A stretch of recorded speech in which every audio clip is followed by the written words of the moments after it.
인생에서 가장 중요한 순간에 내린 결정이 모든 것을 바꿀 수 있다면 어떨까요?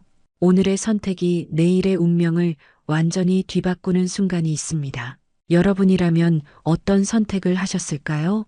그날은 박민호 씨의 3년간의 취업 준비가 마침내 결실을 맺을 수 있는 날이었습니다. 서류 탈락만 20번, 면접 실패도 8번을 겪은 끝에 드디어 잡은 대기업 최종 면접 기회였죠. 집에선 부모님의 한숨소리가 점점 커져갔고 통장 잔고는 바닥을 향해 달려가고 있었습니다. 이번 면접은 그에게 마지막 기회나 다름없었어요. 박 씨는 평소보다 2시간 일찍 일어났어요. 손이 떨려 넥타이를 3번이나 다시 메었습니다. 거울 속 자신에게 작게 속삭였어요. 이번엔 꼭 성공해야 해. 서류 한 장 한 장을 꼼꼼히 확인하며 가방에 넣었습니다. 면접 질문들을 머릿속으로 되뇌이며 집을 나섰어요. 아직 이른 아침, 도시는 막 잠에서 깨어나는 중이었습니다. 출근하는 사람들 사이로 마음속으론 면접 답변을 연습하며 걸었어요. 그때였습니다. 가파른 언덕길에서 한 노인의 모습이 눈에 들어왔어요. 90도로 허리가 굽은 할머니가 폐지가 산더미처럼 쌓인 리어카를 힘겹게 끌고 있었습니다. 주름진 손은 리어카 손잡이를 꽉 붙잡고 얼굴엔 땀방울이 흘러내리고 있었어요.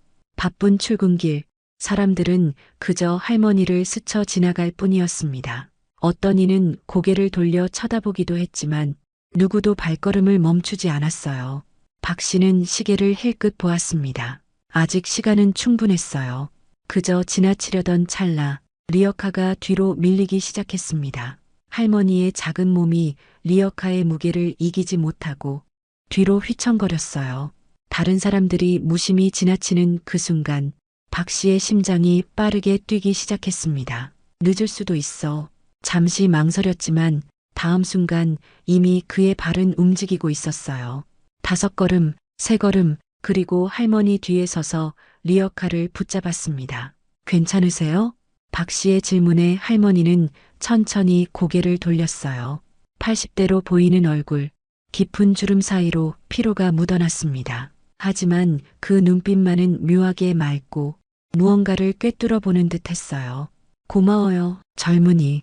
단순한 3마디였지만 그 목소리에는 예상치 못한 따스함과 단단함이 공존했습니다. 이상하게도 그 목소리에 박 씨의 긴장이 조금 풀렸어요. 제가 좀 도와드릴게요. 어디까지 가세요? 할머니는 잠시 박 씨의 정장 차림을 위아래로 훑어보더니 언덕 너머 폐지 수거장을 가리켰습니다. 그 방향은 박 씨의 면접장과 정반대였어요. 박 씨는 다시 시계를 확인했습니다. 심장이 조금 더 빠르게 뛰었어요. 아직 면접까지는 1시간 남짓, 이 정도면 충분하다고 스스로를 안심시켰습니다. 제가 뒤에서 밀어드릴게요. 박 씨는 가방을 단단히 메고 리어카 뒤에 자리 잡았어요. 하얀 셔츠 소매를 걷어붙이고 리어카를 밀기 시작했습니다. 처음에는 생각보다 훨씬 무거웠어요. 폐지와 빈 병, 종이 상자들이 가득했으니까요. 셔츠 등판에 땀이 배어나오기 시작했습니다. 정장 차림의 젊은이가 폐지 리어카를 미는 모습에 지나가는 사람들의 시선이 꽂혔어요. 어떤 이들은 살짝 비웃음을 띄었고 또 어떤 이들은 의아한 표정을 지었습니다. 면접에 가는 정장 차림에 리어카를 밀고 있는 자신의 모습이 잠시 의식되었어요. 하지만 이상하게도 부끄럽진 않았습니다. 오히려 가슴 한켠이 따뜻해지는 느낌이었어요. 어느새 셔츠 등판이 땀으로 흠뻑 젖었습니다. 면접관들이 이 모습을 보면 뭐라고 할까? 잠시 걱정이 스쳤지만 발걸음을 멈추진 않았어요. 언덕을 오르는 동안 할머니는 가끔 뒤를 돌아보며 괜찮냐고 물었습니다.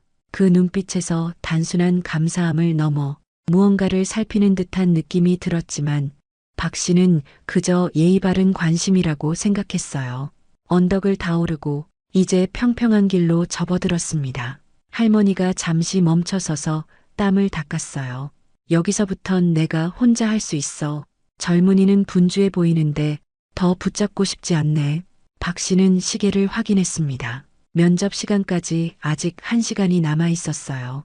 셔츠는 땀으로 젖었지만 시간은 아직 충분하다고 판단했습니다. 아니에요. 수거장까지 같이 가요. 면접이 있지만 아직 시간 여유가 있어요. 면접이란 단어에 할머니의 눈이 미세하게 반짝였습니다. 말하려다 그만두는 듯한 표정이 스쳤지만 박 씨는 놓치지 않았어요. 할머니는 그저 고개를 끄덕였습니다. 둘은 다시 걷기 시작했어요. 할머니는 천천히 앞에서 리어카를 끌고 박 씨는 뒤에서 밀었습니다. 폐지 수거장으로 가는 길, 할머니는 대수롭지 않게 물었어요. 요즘 취업이 많이 힘들지? 평범한 질문 같았지만 박 씨의 마음 깊은 곳이 울렸습니다. 네, 많이 힘들어요. 서류만 20번 넘게 탈락했어요. 그렇구나. 할머니의 짧은 대답 뒤에 잠시 침묵이 흘렀어요. 그리고 이어진 질문은 의외로 구체적이었습니다. 어떤 일을 하고 싶은데? 박 씨는 면접 준비 과정에서 수없이 연습했던 대답을 꺼냈어요. 하지만 할머니의 다음 질문에 잠시 당황했습니다. 그게 정말 내가 원하는 일이니? 아니면 그저 취업이 목표니? 아무도 물어본 적 없던 질문에 박 씨는 잠시 생각에 잠겼어요. 자신도 모르게 진심이 나왔습니다. 솔직히 잘 모르겠어요. 그저 안정된 직장을 갖고 싶었던 것 같아요. 할머니는 더 이상 묻지 않았지만 그 눈빛은 마치 박 씨의 내면을 들여다보는 것 같았어요.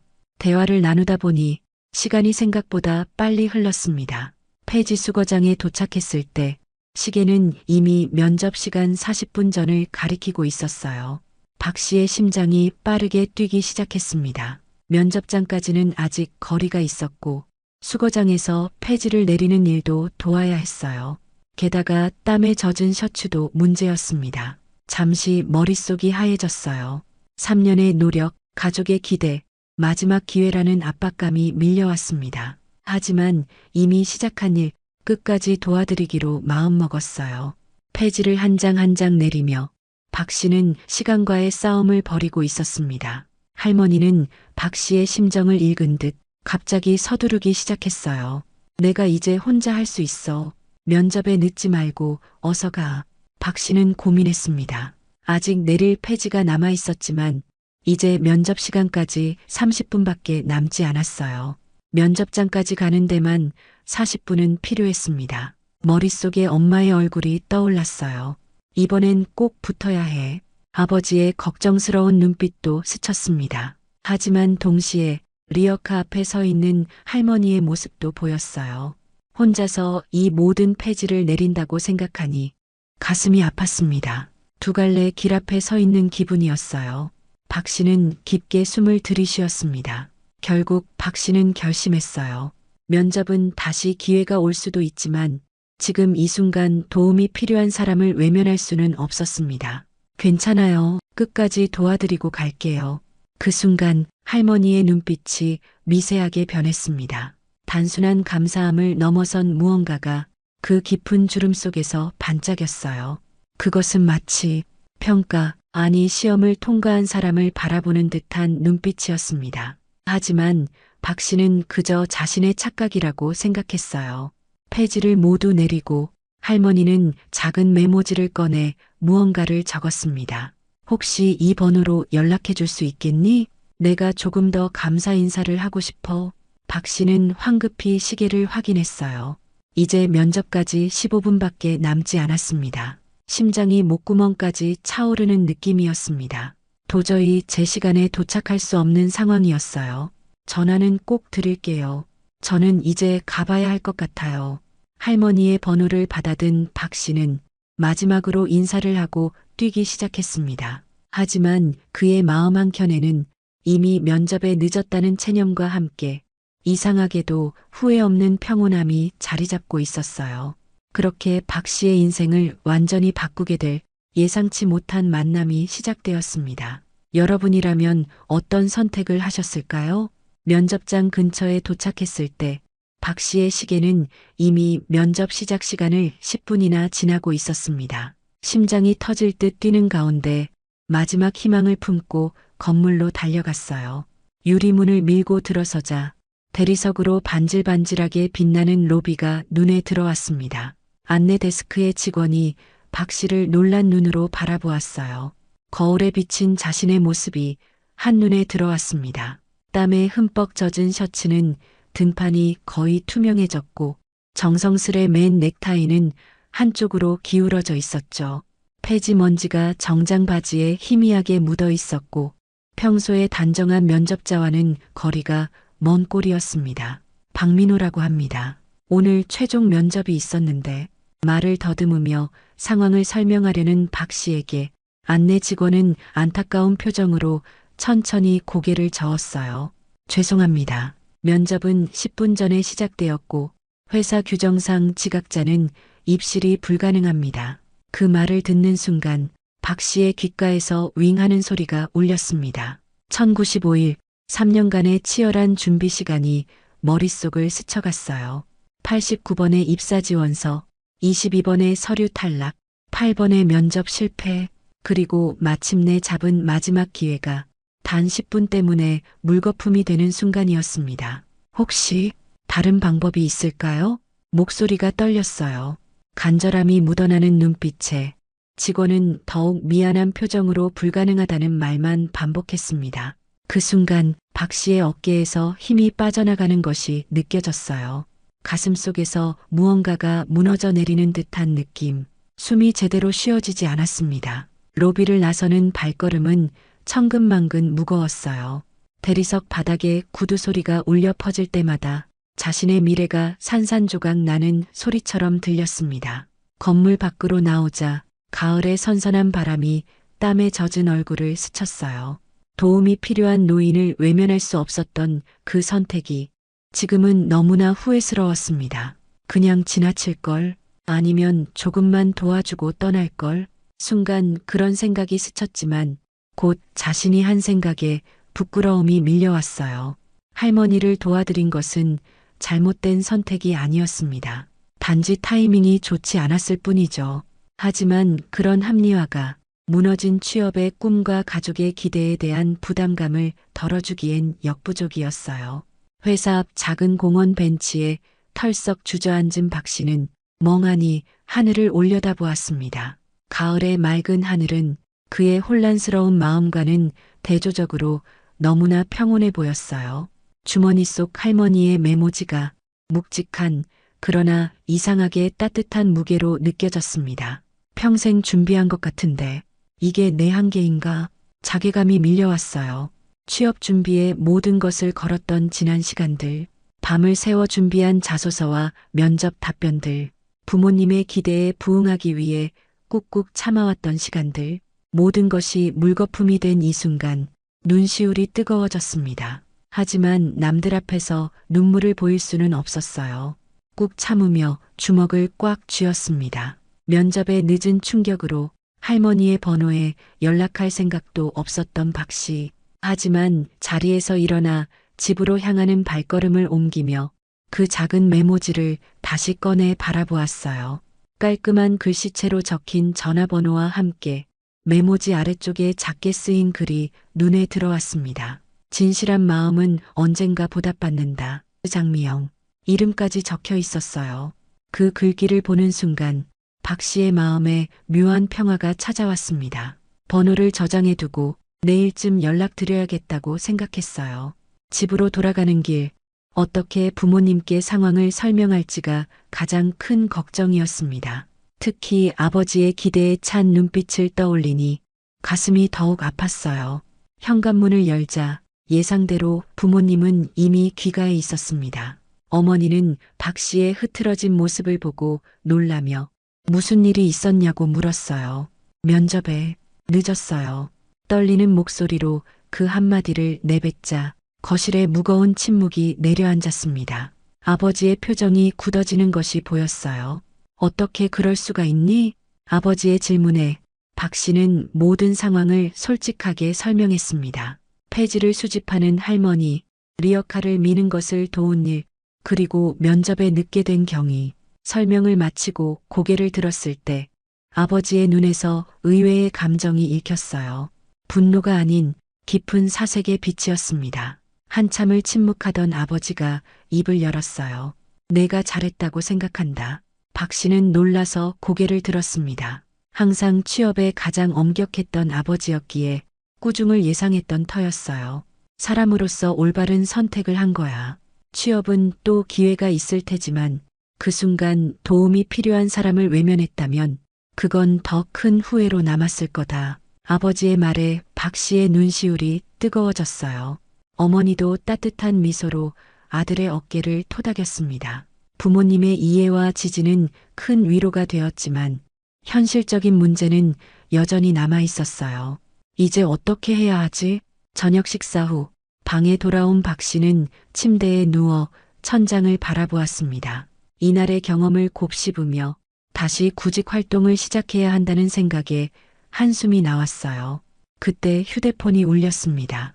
모르는 번호였지만 혹시나 하는 마음에 통화 버튼을 눌렀어요.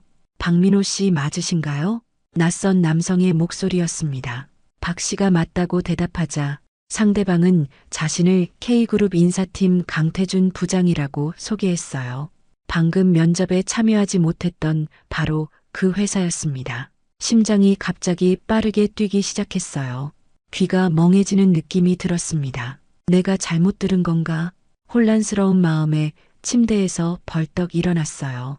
네, 맞습니다. 오늘 면접에 늦어서 말을 더듬는 박 씨에게 강태준은 차분한 목소리로 말을 이었습니다.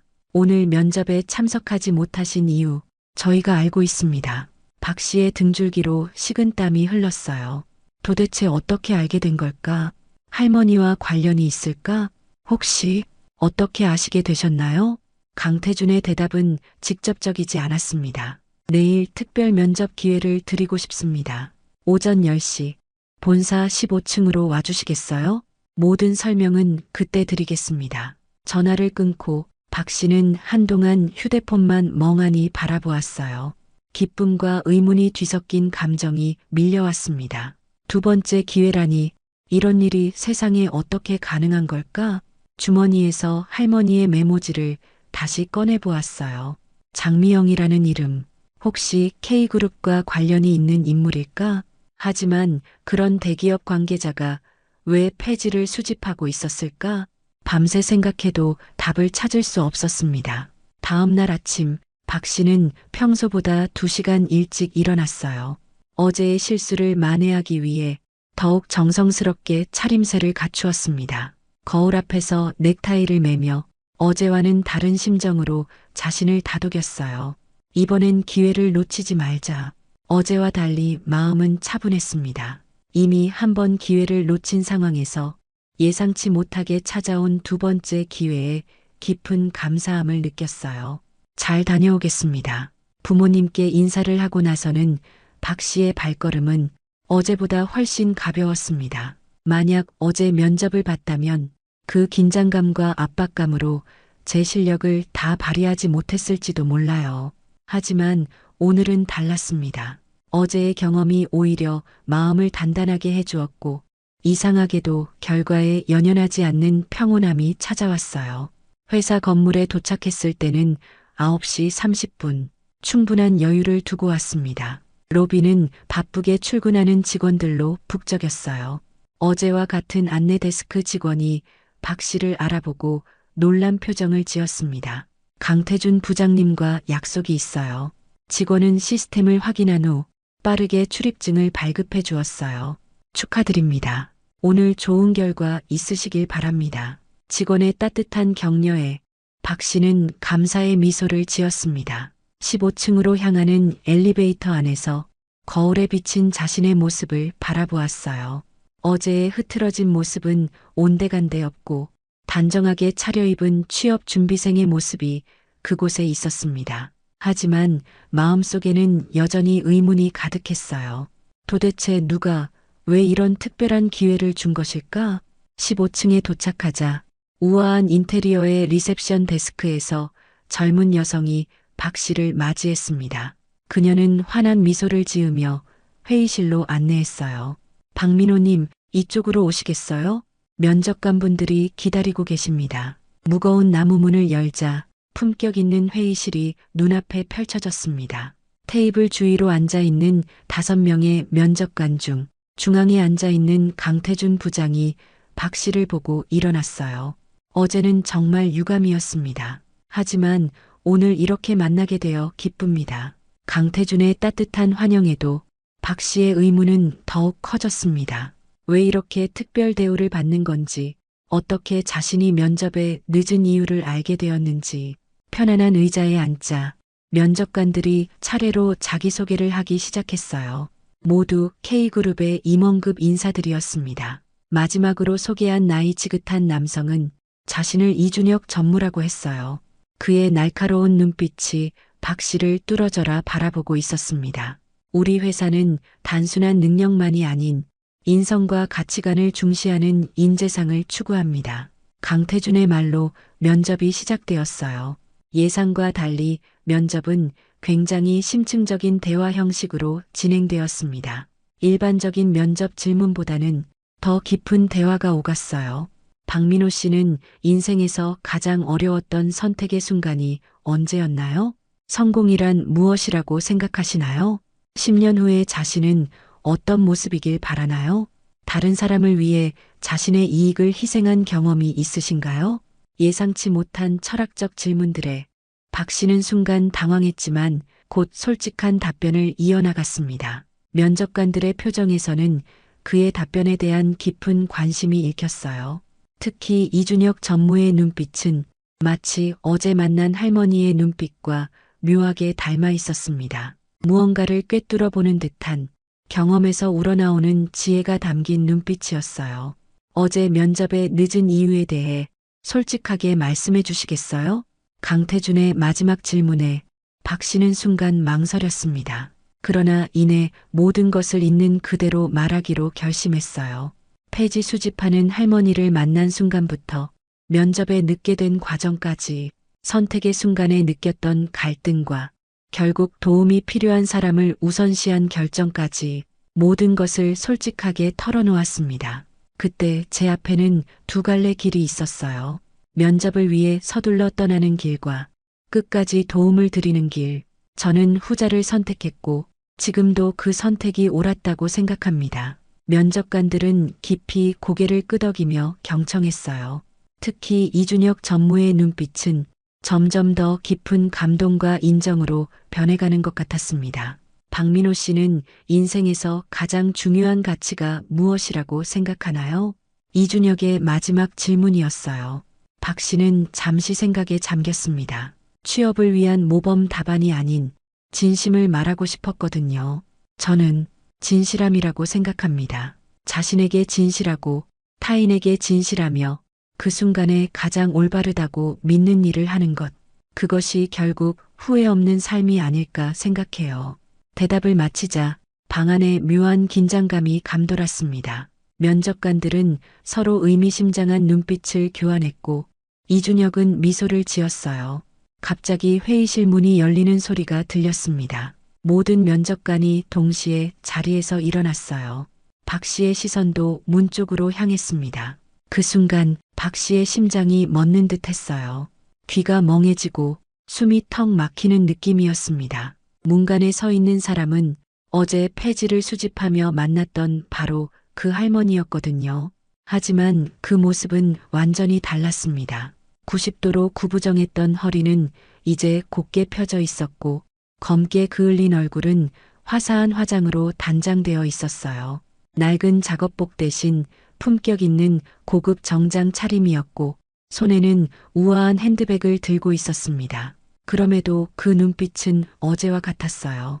맑고 강인하면서도 깊은 지혜가 담긴 눈빛, 평생의 경험과 연륜이 묻어나는 눈빛이었습니다. 어제는 고마웠어요. 박민호 씨. 할머니의 말에 모든 면접관이 일제히 90도로 허리를 숙였어요. 가장 높은 존경심을 표하는 자세였습니다. 박 씨는 완전히 혼란스러웠어요. 입이 자동으로 벌어졌고 말문이 완전히 막혔습니다. 도대체 이 할머니는 누구이며 어떻게 이 회사와 연결되어 있는 것일까? 제가 누군지 궁금하시죠? 할머니는 우아하게 미소 지으며 물었어요. 박 씨는 그저 멍하니 고개를 끄덕일 수밖에 없었습니다. 내 이름은 장미영. 이 K그룹의 창업자이자 명예회장입니다. 그 말을 듣는 순간 박 씨의 세계가 완전히 뒤흔들렸어요. 귓가에서는 윙하는 소리가 울렸고 머릿속에서는 수천 개의 생각이 소용돌이쳤습니다. 할머니, 아니, 장미영 회장님이 폐지를 수집하고 있었던 이유는 무엇이었을까? 그리고 왜 하필 자신을 이렇게 특별 면접까지 불러준 것일까? 수많은 의문이 소용돌이치는 가운데 박 씨는 이 모든 상황이 꿈만 같았습니다. 회의실에 깊은 침묵이 내려앉았습니다. 장미영 회장의 등장으로 시간이 멈춘 듯한 순간이었어요. 장미영 회장은 당당한 걸음걸이로 회의실 안으로 들어왔습니다. 어제의 구부정한 할머니와는 전혀 다른 위엄이 느껴졌어요. 검은 실크 정장은 세련된 품격을, 곧게 핀 자세는 수십 년간 쌓아온 자신감을 드러냈습니다. 놀라셨죠? 회장의 부드러운 질문에 박 씨는 여전히 말문이 막힌 채 그저 바라볼 뿐이었어요. 머릿속은 수백 개의 물음표로 가득했지만 어떤 질문부터 해야 할지 혼란스러웠습니다. 회장은 따뜻한 미소를 지으며 말을 이어갔어요. 왜 폐지를 모으며 다니는지 궁금하시죠? 박 씨는 천천히 고개를 끄덕였습니다. 30년 전 이 회사를 처음 창업했을 때부터 시작한 제 경영 철학입니다. 현장에 답이 있다는 진리를 실천하는 방식이죠. 회장의 눈빛이 깊어졌어요. 사회의 가장 낮은 곳에서 현실을 직접 체험하고 그곳에서 진정한 인재와 가치를 발견하는 것. 그것이 우리 기업의 지속 가능 경영 비결입니다. 박 씨는 천천히 자신의 상황을 이해하기 시작했어요. 어제의 만남은 우연이 아니었고 자신은 무의식적으로 일종의 인성 테스트를 받고 있었던 것입니다. 저는 테스트를 받고 있었던 건가요? 회장은 고개를 살짝 기울이며 대답했습니다. 테스트라기보다는 인재 발굴의 한 방법이라고 할까요? 박 씨가 면접에 가던 중이라는 것도 리어카를 밀어주면 지각할 수 있다는 것도 모두 알고 있었어요. 그 말에 박 씨의 심장이 빠르게 뛰기 시작했습니다. 그렇다면 회장은 처음부터 자신이 중요한 면접에 늦을 것을 알면서도 그런 상황을 연출한 것이었어요. 그럼 일부러 저를 늦게 하신 겁니까? 박 씨의 목소리에 원망과 혼란이 뒤섞였습니다. 3년간의 노력이 물거품이 될 뻔했던 순간 그것이 계획된 일이었다니 당혹스러웠어요. 회장의 표정이 진지해졌습니다. 그녀의 눈에는 깊은 이해와 확신이 담겨 있었어요. 그렇게 생각하실 수도 있습니다. 하지만 저는 박 씨에게 진짜 면접 기회를 주려 했던 거예요. 학벌이나 스펙이 아닌 인간 본연의 가치와 윤리적 선택을 보기 위한 면접이죠. 회장이 이준혁 전무를 바라보며 고개를 끄덕였어요. 이준혁은 금색 테두리가 있는 서류 봉투를 꺼내 박 씨 앞에 정중히 놓았습니다. 박민호 씨, 축하합니다. 지금 이 순간부터 당신은 K그룹의 일원입니다. 박 씨는 믿을 수 없다는 표정으로 봉투를 바라보았어요. 손가락이 미세하게 떨렸고 목구멍이 마른 듯한 느낌이 들었습니다. 봉투 안에는 입사 확인서와 특별 프로젝트 관련 서류가 들어 있었어요.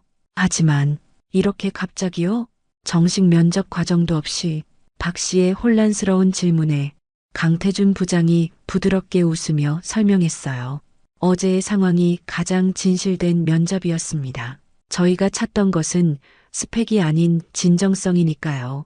회장님의 특별 선발 방식은 30년간 단 한 번도 실패한 적이 없거든요. 회의실의 다른 면접관들도 고개를 끄덕이며 동의했습니다. 그들 중 많은 이들이 비슷한 방식으로 선발되었다는 듯한 미소였어요. 특별 프로젝트라는 것은 무엇인가요? 박 씨가 서류를 넘기며 물었습니다. 회장이 직접 답했어요. 우리 회사의 새로운 사회적 책임 프로젝트입니다. 이름하여 두 번째 기회. 인생의 기로에 선 사람들에게 새로운 시작을 제공하는 프로젝트죠. 장미영 회장의 눈빛이 더욱 깊어졌습니다. 어딘가 먼 과거를 보는 듯한 눈빛이었어요. 때로는 인생에서 단 한 번의 기회가 모든 것을 바꿀 수 있어요. 저 역시 그런 운명적 만남이 있었기에 오늘의 자리에 있게 되었죠. 회장은 잠시 자신의 과거를 회상하는 듯 했어요. 그리고 이내 현실로 돌아와 박 씨를 향해 미소 지었습니다.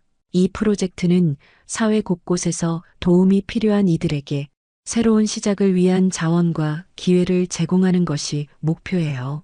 박 씨가 이 프로젝트의 핵심 멤버가 되어 주었으면 합니다. 박 씨는 아직도 현실감이 없었어요.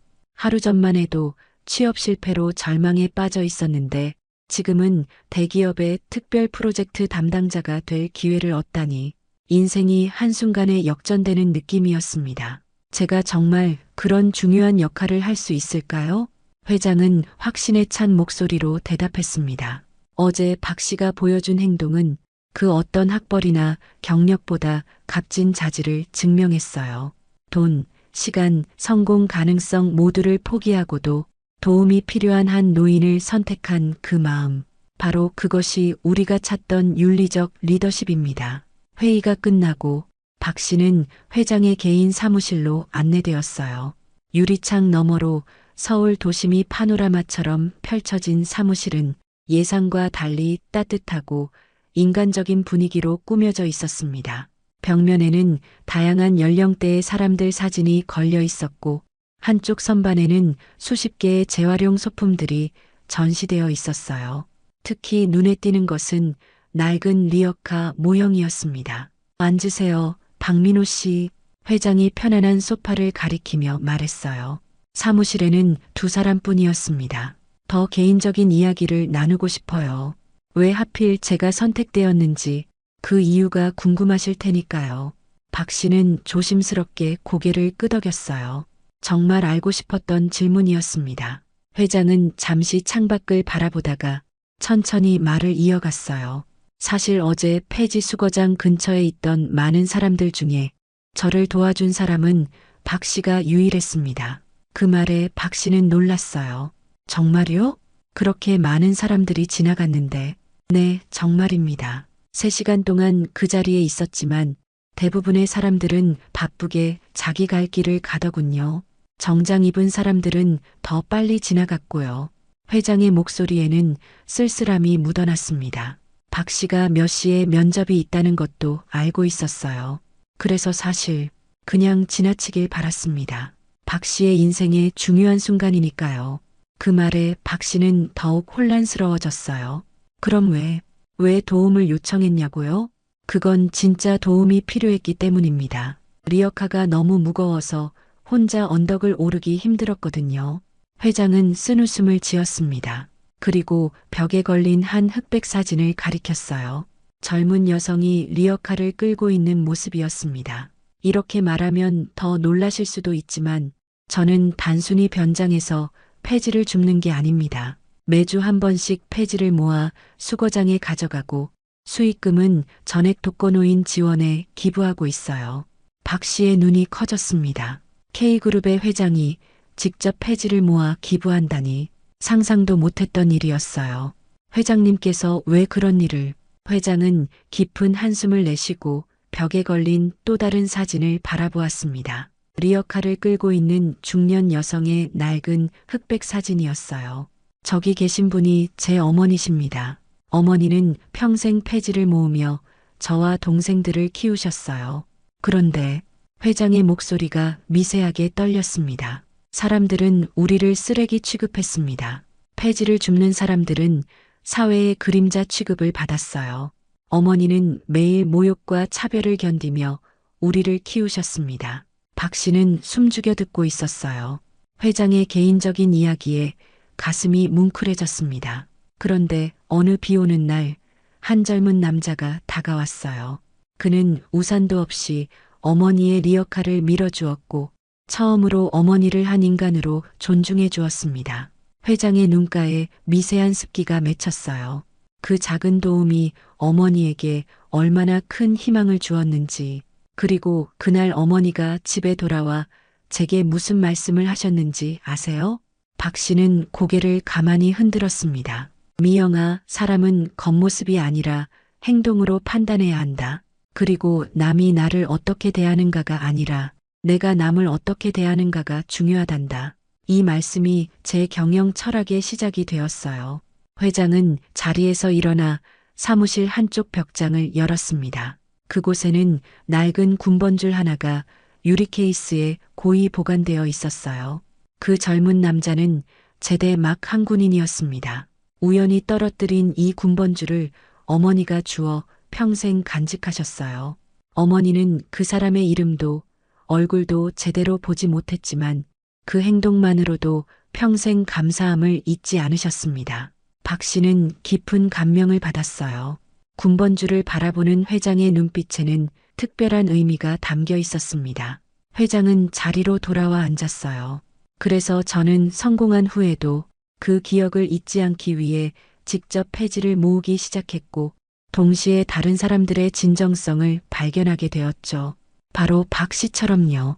그 말을 듣는 순간 박 씨의 마음속에 따뜻한 감동이 밀려왔습니다. 자신의 작은 선택이 이렇게 큰 인연으로 이어질 줄은 꿈에도 몰랐어요. 이제 이해가 되시나요? 왜 제가 경력이나 학벌보다 그런 순간의 선택을 중요하게 생각하는지. 박 씨는 고개를 끄덕였습니다. 이제야 모든 것이 명확해졌어요. 회장은 자리에서 일어나 창가로 걸어갔습니다. 서울의 풍경을 바라보며 말을 이었어요. 이 회사의 진짜 성공 비결은 숫자나 실적이 아닌 사람에 있습니다. 진정성 있는 사람들이 모여 진정성 있는 가치를 만들어내는 것. 그것이 우리의 지속 가능 경영과 사회적 책임의 핵심이에요. 박 씨는 깊은 감명을 받았습니다. 이런 철학을 가진 회사에서 일하게 될 기회를 얻었다는 것이 믿기지 않았어요. 회장님의 경영 철학에 깊이 공감합니다. 제게 이런 인생의 두 번째 기회를 주셔서 정말 감사합니다. 회장은 따뜻한 미소를 지었습니다. 이제 두 번째 기회 프로젝트에 대해 더 구체적으로 설명해 드릴게요. 회장이 태블릿을 꺼내 박 씨에게 건넸어요. 화면에는 프로젝트 개요가 자세히 나와 있었습니다. 이 프로젝트는 단순한 기부나 자선이 아닌 진정한 기회의 재분배를 목표로 합니다. 태블릿 화면에 한 노인의 사진이 나타났어요. 이분은 김영수 할아버지입니다. 40년간 공장에서 일하다 갑작스러운 구조조정으로 일자리를 잃으셨어요. 우리 프로그램을 통해 재취업 교육을 받고 지금은 사회적 기업의 멘토로 활동하고 계십니다. 다음 화면에는 젊은 여성의 사진이 보였습니다. 이분은 이지연 씨입니다. 육아로 10년간 경력이 단절되었지만 우리 프로그램을 통해 디자인 능력을 인정받아 현재 우리 회사 디자인팀 책임자로 일하고 있어요. 박 씨는 흥미롭게 내용을 살펴보았어요. 이런 사회 공헌 프로젝트가 자신의 가치관과 완벽하게 일치한다고 느꼈습니다. 박 씨의 역할은 이 프로젝트의 첫 번째 영역인 실직 노인 재취업 지원 프로그램을 관리하는 것입니다. 특히 폐지 수집 노인들을 위한 새로운 일자리 창출에 집중해 주셨으면 해요. 회장의 설명을 들으며 박 씨는 어깨에 실리는 책임감을 느꼈습니다. 두려움과 기대, 그리고 깊은 사명감이 복합적으로 밀려왔어요. 제가 정말 잘할 수 있을까요? 목소리에 약간의 떨림이 묻어났습니다. 3년간의 취업 준비가 이런 중요한 사회적 역할을 위한 것이었다니 부담감과 함께 특별한 사명감이 느껴졌어요. 회장은 확신에 찬 눈빛으로 대답했습니다. 물론입니다. 저는 박 씨의 가능성을 믿어요. 그리고 항상 옆에서 멘토링을 해드리겠습니다. 그 말에 박 씨는 용기를 얻었어요.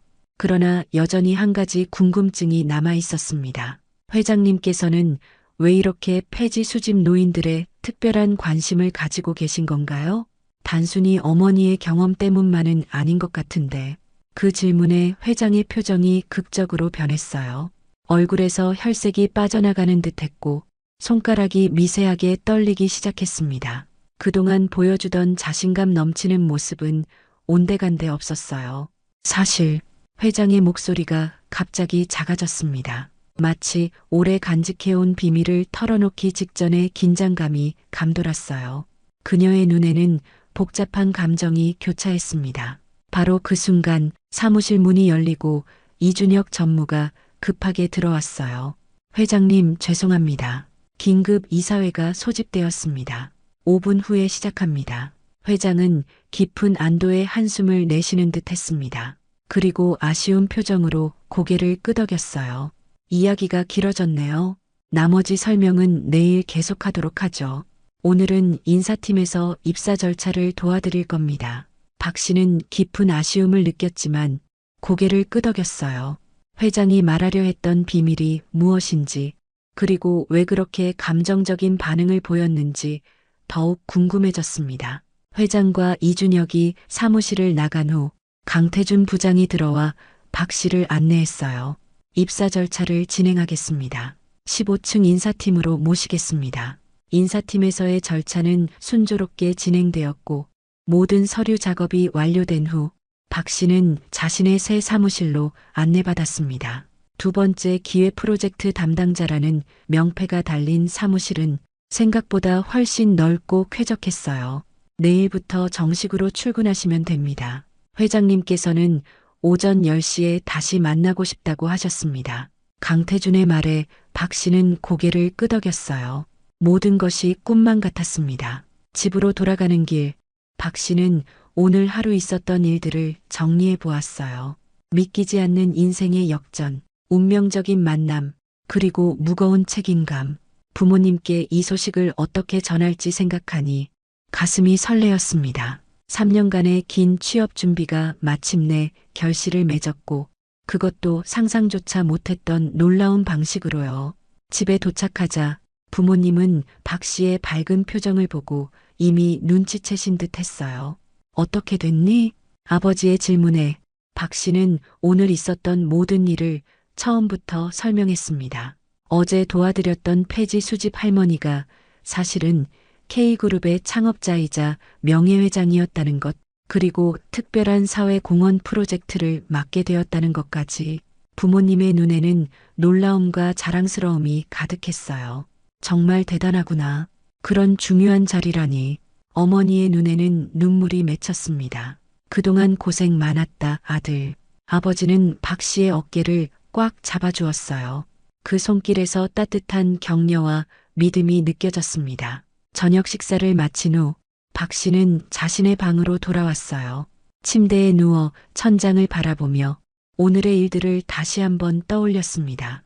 장미영 회장의 마지막 순간의 극적인 표정 변화가 계속 머릿속을 맴돌았어요. 회장님께서는 왜 이렇게 폐지 수집 노인들의 특별한 관심을 가지고 계신 건가요? 그 질문에 대한 회장의 반응, 그리고 대답하려던 그 순간 이준혁 전무가 들어왔던 타이밍, 도대체 회장이 숨기고 있는 비밀은 무엇일까? 박 씨는 내일의 만남이 기다려졌습니다. 아직 들려주지 못한 회장의 이야기, 그리고 앞으로 자신이 해야 할 일들, 모든 것이 새로운 도전이었지만 이상하게도 두렵지 않았어요. 오히려 기대감으로 가슴이 뛰었습니다. 이렇게 우연한 만남이 그의 인생을 완전히 바꿔놓을 줄은. 박 씨는 그날 밤 미래에 대한 희망찬 기대를 안고 잠이 들었습니다. 다음 날 아침 박 씨는 처음으로 K그룹 본사에 출근했습니다. 반들거리는 대리석 로비와 정갈한 유니폼의 직원들, 이 웅장한 공간이 앞으로 자신의 직장이라는 사실이 아직도 꿈만 같았어요. 사원증을 목에 걸고 로비를 지나는 순간 날카로운 시선이 등 뒤로 꽂히는 듯한 느낌이 들었습니다. 누군가 작게 속삭이는 소리가 귓가에 맴돌았어요. 저 사람이 회장님이 직접 뽑았다는 특별 채용이라던데 그냥 운이 좋았던 거 아니야? 3년 취준생이라더니 뭐 그리 특별한지. 한마디 한마디가 박 씨의 가슴에 작은 바늘처럼 콕콕 박혔습니다. 자신의 능력이 아닌 특별한 상황으로 입사했다는 불편한 현실이 갑자기 실감났어요. 내가 정말 이 자리에 있을 자격이 있을까?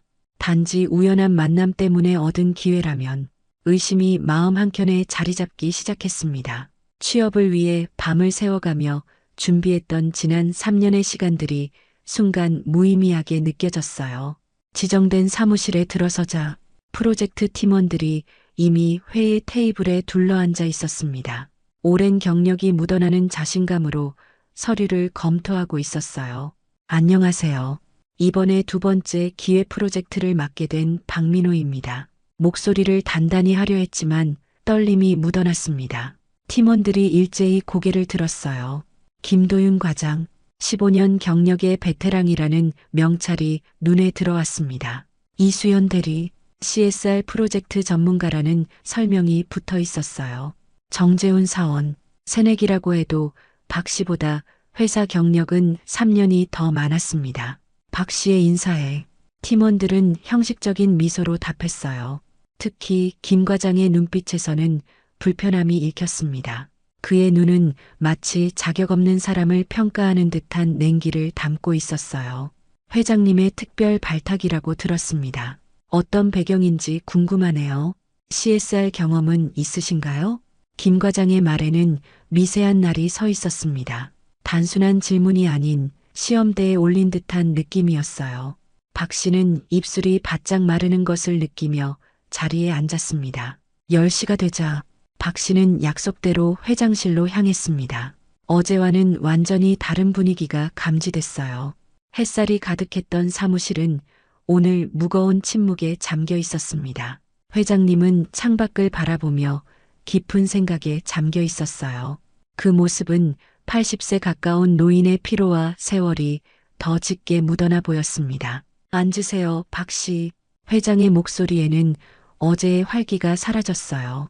마치 오래된 레코드판에서 흘러나오는 소리처럼 가늘고 떨렸습니다. 벽면에 걸린 흑백 사진 속 젊은 시절의 회장님과 지금의 모습이 겹쳐 보였어요. 어제 하던 이야기를 마저 할게요. 제가 폐지 수집 노인들에게 특별한 관심을 갖는 이유는 회장의 주름진 손이 미세하게 떨렸어요.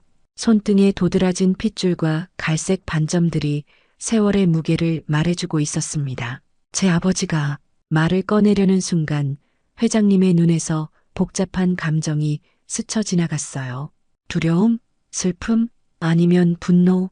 그때였습니다. 갑자기 사무실 전화가 날카롭게 울렸어요. 마치 이 순간을 노린 듯한 타이밍이었습니다. 회장은 전화를 받았고 그녀의 표정이 순간적으로 굳어지는 걸 박 씨는 놓치지 않았어요. 알겠습니다. 바로 가겠습니다. 전화를 내려놓는 손이 미세하게 떨리고 있었습니다.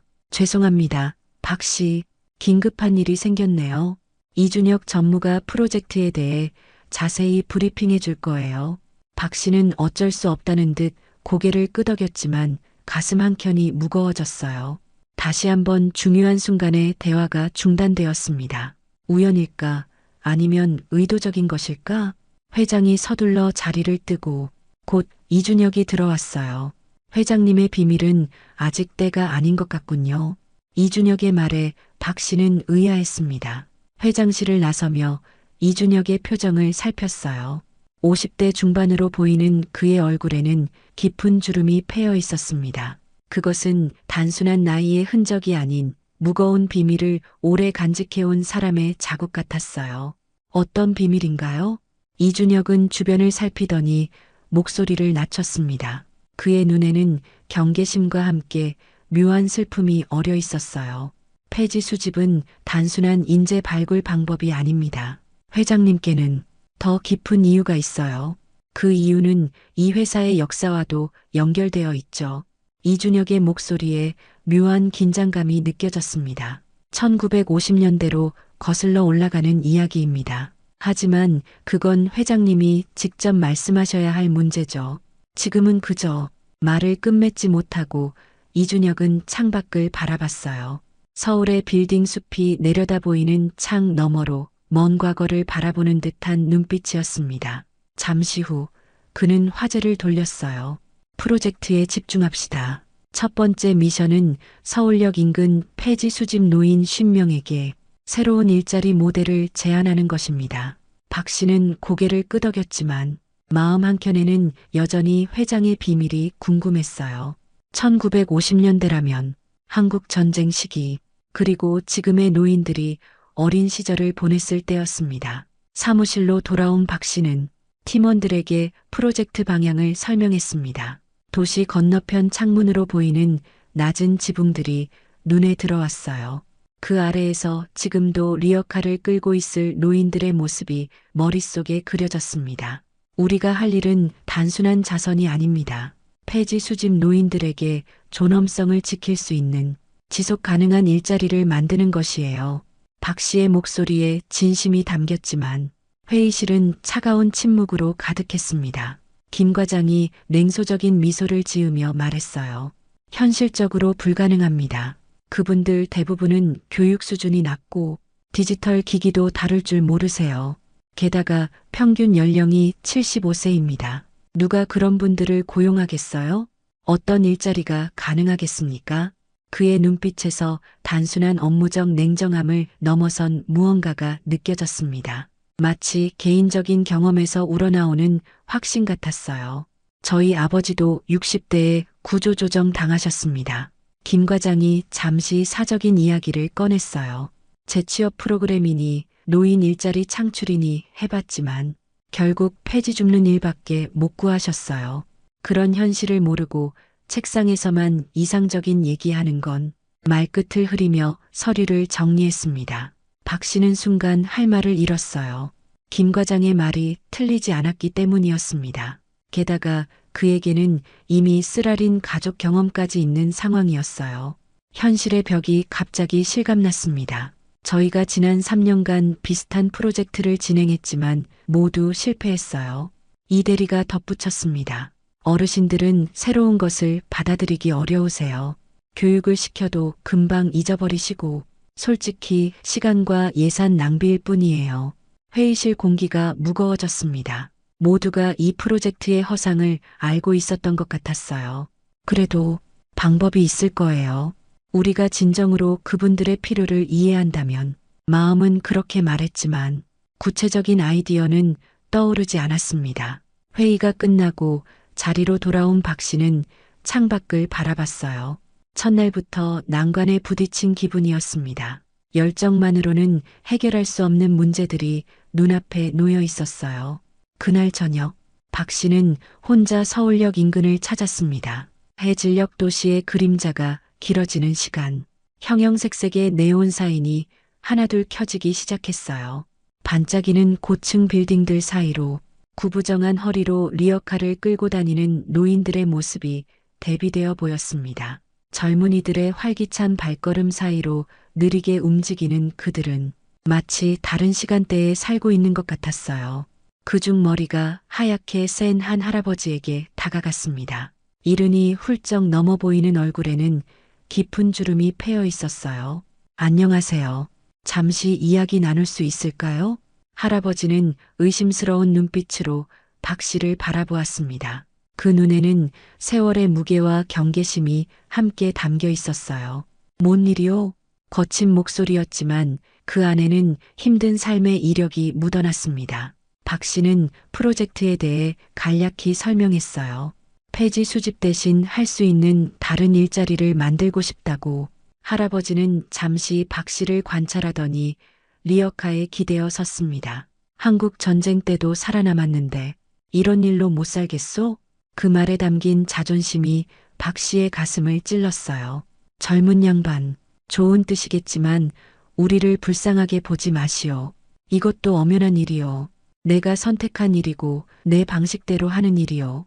오히려 다른 직장에서는 나이 먹었다고 쫓아내더구만. 할아버지는 계속해서 말을 이었습니다. 나는 평생 공장에서 일했소. 40년 다니다가 구조조정 당했지. 아무도 일자리를 주지 않을 때 이 리어카가 내 마지막 일자리였소. 그런데 당신들은 이마저도 빼앗으려 하오. 그 말에 박 씨는 깊은 충격을 받았어요. 자신이 그들의 상황을 너무 단순하게 그리고 위에서 내려다보는 시선으로 판단했다는 것을 깨달았습니다. 그들에게 폐지 수집은 단순한 생계수단이 아닌 마지막 자존심이자 독립성의 상징이었어요. 오늘 이 길 한 바퀴 돌면 10,000원은 벌 수 있소. 적지만 내 힘으로 번 돈이요. 누구 손 벌리지 않고. 할아버지의 눈에 자부심이 빛났습니다. 박 씨는 프로젝트의 근본적인 접근 방식에 문제가 있음을 직감했어요. 우리가 정말 그분들이 원하는 걸 제대로 이해하고 있을까? 단지 우리의 관점에서 그들을 돕는다고 생각했던 건 아닐까? 다음 날 아침 박 씨는 프로젝트 방향을 근본적으로 재검토하기로 결심했습니다. 폐지 수집 노인들의 일자리를 바꾸는 것이 아니라 그들의 현재 일을 더 존엄하고 가치 있게 만드는 방법은 없을까 고민했어요. 그런데 사무실에 도착하자마자 이준혁 전무가 굳은 표정으로 긴급히 찾아왔습니다. 그의 얼굴에는 걱정의 주름이 깊게 패여 있었어요. 큰일입니다. 프로젝트가 무산될 위기에 처했어요. 박 씨는 놀라서 되물었습니다. 무슨 일이 있었나요? 이준혁의 목소리가 떨렸어요. 어제 저녁 비상 이사회가 열렸습니다. 일부 이사들이 강하게 반대 의견을 제기했어요. 특히 최 부회장이. 이준혁은 주변을 살피더니 목소리를 더 낮췄습니다.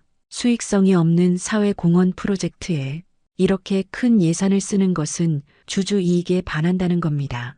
특히 지금처럼 경기가 어려울 때 박 씨의 심장이 빠르게 뛰기 시작했습니다. 이제 겨우 시작한 프로젝트가 이렇게 끝나버릴 수도 있다니. 그럼 어떻게 해야? 이준혁은 심각한 표정으로 말을 이었어요. 그게 다가 아닙니다. 더 큰 문제가 있어요.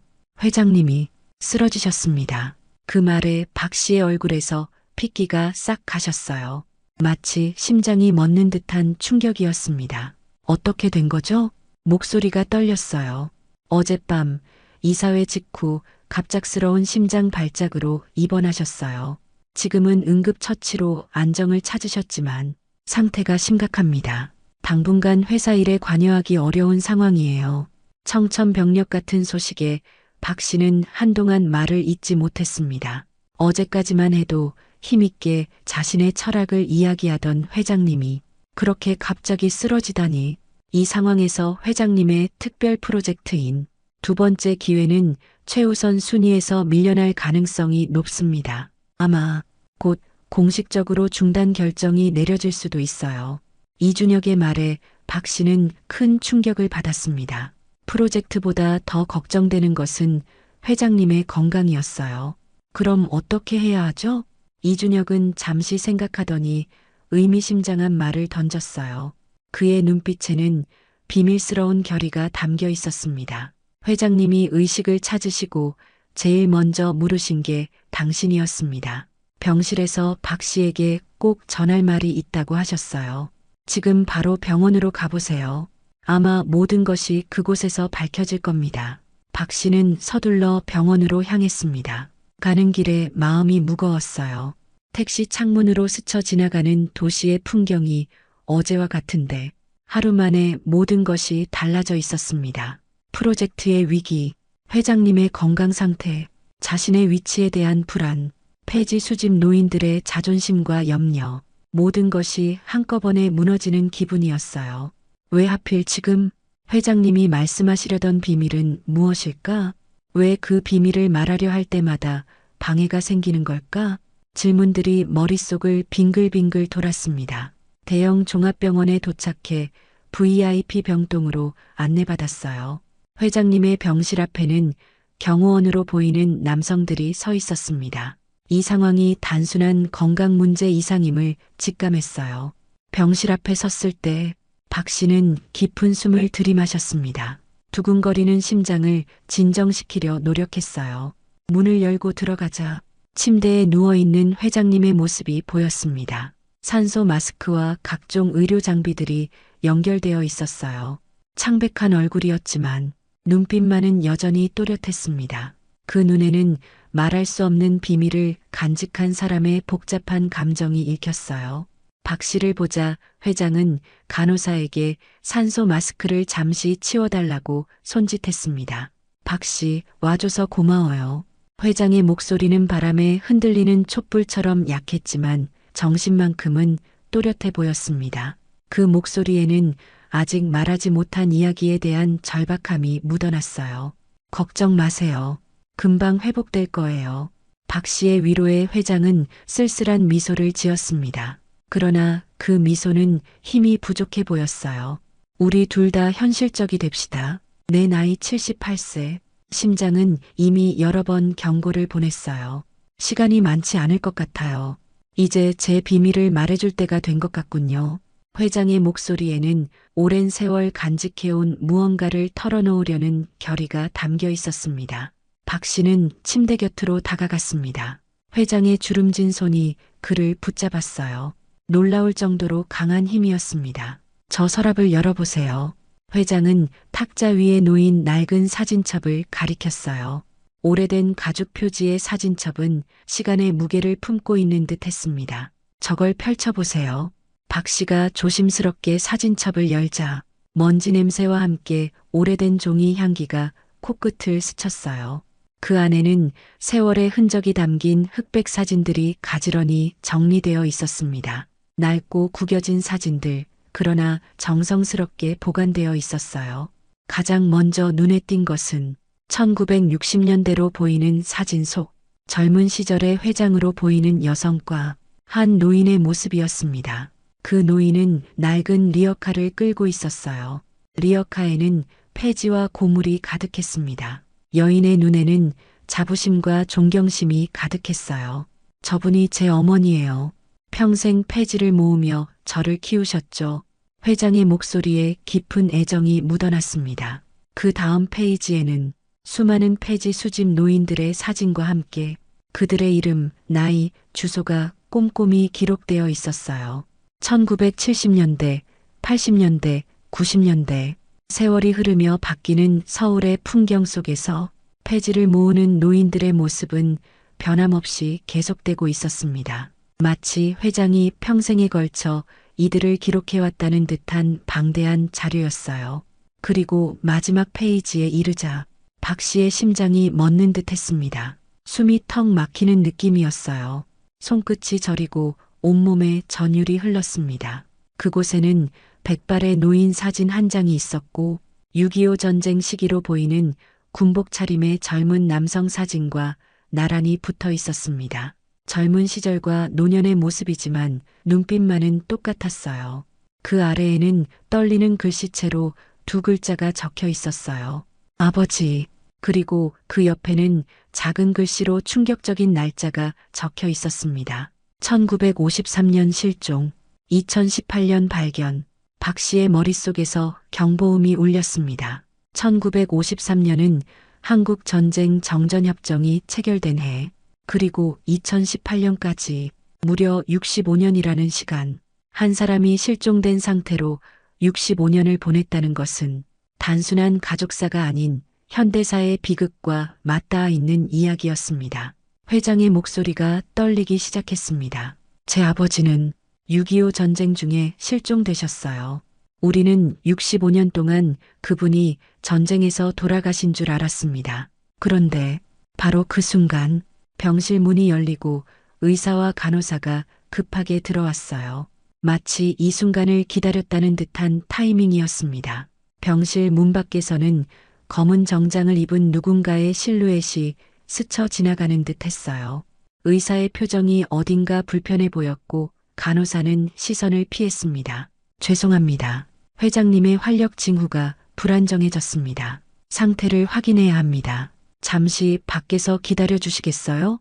말은 그렇게 했지만 박 씨는 의료진의 행동이 너무 정확한 타이밍에 이루어졌다는 점에 의심이 들었어요. 마치 누군가 모니터링을 하고 있다가 핵심 정보가 공개되려는 순간 개입한 것 같은 느낌이었습니다. 박 씨는 깊은 아쉬움과 당혹감을 안고 병실을 나왔습니다. 사진첩은 여전히 그의 손에 들려 있었어요.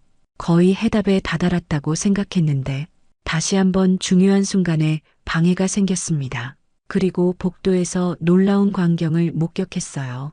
회장을 면회하기 위해 VIP 병동까지 올 수 있는 사람은 극히 제한적일 터인데 복도 끝에서는 이준혁 전무와 몇몇 이사들이 심각한 표정으로 대화하고 있었습니다.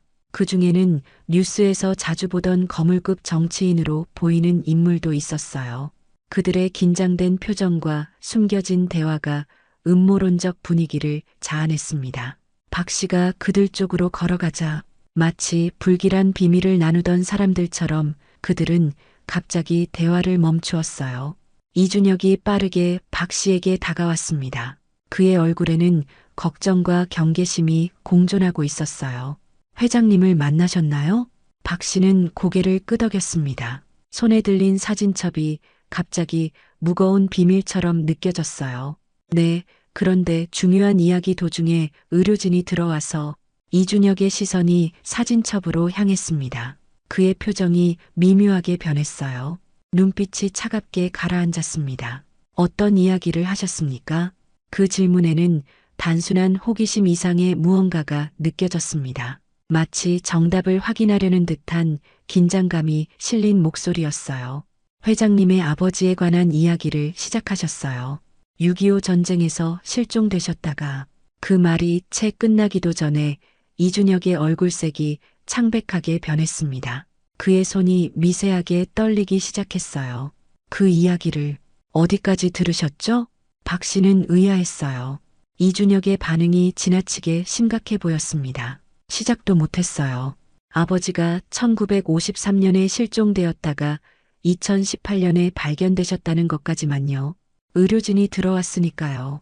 이준혁은 안도의 한숨을 내쉬는 듯 했습니다. 등에 맺힌 식은땀을 손으로 슬쩍 닦았어요. 그리고 주변을 살피며 낮은 목소리로 말했습니다. 그 이야기는 회사의 미래와 관련된 매우 민감한 문제입니다. 국가적 차원의 비밀이기도 해요. 특히 지금처럼 회장님이 위독한 상황에서는 박 씨의 등줄기로 한기가 내려갔습니다. 국가적 차원의 비밀이라니 무언가 심상치 않은 상황이 전개되고 있다는 느낌이었어요. 전무님, 대체 회장님의 아버지가 누구시길래? 이준혁이 박 씨의 말을 날카롭게 자르며 주변을 신경질적으로 살폈습니다. 그의 표정은 이제 완전히 달라져 있었어요. 여기서 말할 문제가 아닙니다. 그리고 그 사진첩을 향해 손을 뻗었지만 박 씨는 본능적으로 뒤로 물러섰습니다. 이준혁은 잠시 주저하더니 말을 이었어요. 내일 아침 회장님이 안정을 찾으시면 모든 것이 밝혀질 거예요. 그때까지는 그 사진첩을 안전하게 보관하세요. 그리고 이준혁은 복도 끝에서 지켜보고 있는 다른 이사들을 흘끗 보더니 의미심장한 말을 덧붙였습니다. 그때까지 절대 이 일을 누구에게도 언급하지 마세요. 당신의 안전을 위해서입니다. 이건 단순한 회사 프로젝트 이상의 문제예요. 박 씨는 혼란스러웠습니다. 사진첩을 꼭 쥔 손에 식은땀이 배어났어요. 상황이 점점 더 미스터리해지고 있었습니다. 회장님의 아버지, 6.25 전쟁 실종자, 폐지 수집 노인들과의 연관성, 국가적 차원의 비밀이라는 암시, 그리고 지금의 위기 상황, 모든 것이 복잡하게 얽혀 있는 듯 했어요. 이게 단순한 사회공헌 프로젝트일 리 없어. 병원을 나와 주차장으로 향하는 길, 어둑해진 하늘에서 가랑비가 내리기 시작했습니다. 차가운 빗방울이 얼굴에 닿으며 현실감을 주었어요. 그때 박 씨의 전화가 울렸습니다. 화면을 보니 발신자 표시가 없었어요. 심장이 빠르게 뛰기 시작했습니다. 여보세요? 잠시 침묵 후 박민호 씨입니까? 낯선 노인의 목소리였어요. 거친 호흡 소리가 전화기 너머로 들려왔습니다. 네, 맞습니다만. 누구시죠? 지금 당신이 들고 있는 사진첩 봤습니까? 박 씨는 깜짝 놀랐어요. 어떻게 자신이 사진첩을 가지고 있다는 걸 알고 있는 거지? 주변을 둘러봤지만 아무도 보이지 않았습니다. 당신은 누구시죠? 그건 중요하지 않습니다. 회장님의 비밀에 가까워지고 있군요. 하지만 조심하세요. 모든 것이 당신이 생각하는 것과 다를 수 있습니다. 특히 이준혁을 조심하세요. 박 씨가 되묻기도 전에 전화는 끊겼어요. 비가 조금씩 더 세차게 내리기 시작했습니다. 등 뒤로 한기가 느껴졌어요.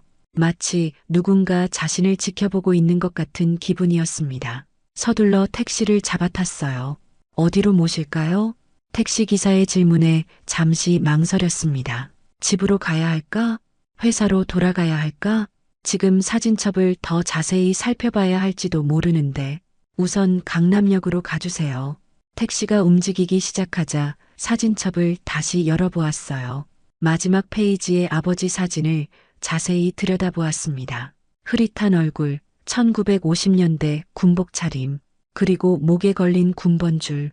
박 씨는 무언가 이상한 점을 발견했어요. 그 군번줄의 특이한 패턴과 형태가 어디선가 본 듯한 느낌이 들었습니다. 그러다 갑자기 뇌리에 번개처럼 기억이 스쳤어요. 회장님 사무실에 있던 유리 케이스 속 군번줄. 처음 회장님을 만났을 때 들었던 이야기가 생생하게 떠올랐습니다. 그 젊은 남자는 제대 막 한 군인이었습니다. 우연히 떨어뜨린 이 군번줄을 어머니가 주어 평생 간직하셨어요. 박 씨는 불현듯 온몸이 떨리는 것을 느꼈어요. 회장님이 평생 간직했다는 군번줄은 어쩌면 회장님의 어머니를 도와준 그 군인이 설마 회장님의 아버지가 아닐까? 그리고 그 아버지가 2018년에 발견되었다면 도대체 그 사이 65년 동안 어디에 있었던 걸까? 회장님의 말이 떠올랐어요. 모든 퍼즐 조각이 서서히 맞춰지는 듯 했습니다.